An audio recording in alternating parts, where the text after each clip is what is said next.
अस्सलाम वालेकुम जी। काश्तकार भाइयों, आइए चलते हैं स्क्रीन के ऊपर आपको दिखाते हैं कि आज गंदम की फसल जो है वो 20 दिन की हो चुकी है।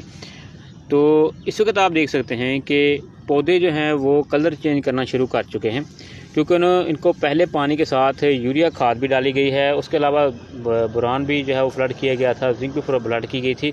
तो आप देख सकते हैं कि अब पौधे जो हैं वो तेज़ी से बढ़ोतरी करेंगे, क्योंकि 20 से 25 दिन की जो फसल होती है उस वक्त टिलरिंग शुरू कर देती है।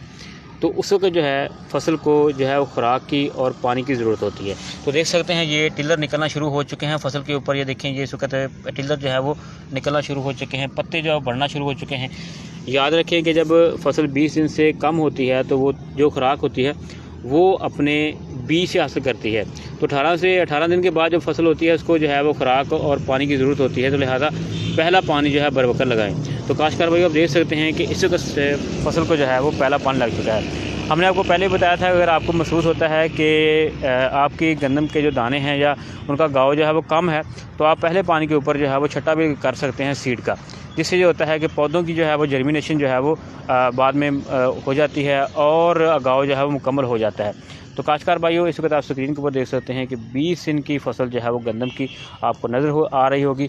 टिलरिंग जो है वो उसका प्रोसेस शुरू हो जाएगा, यानी क्राउन रूट्स जो है वो बनना शुरू हो जाएंगी और शगुफे निकलना शुरू हो जाएंगे।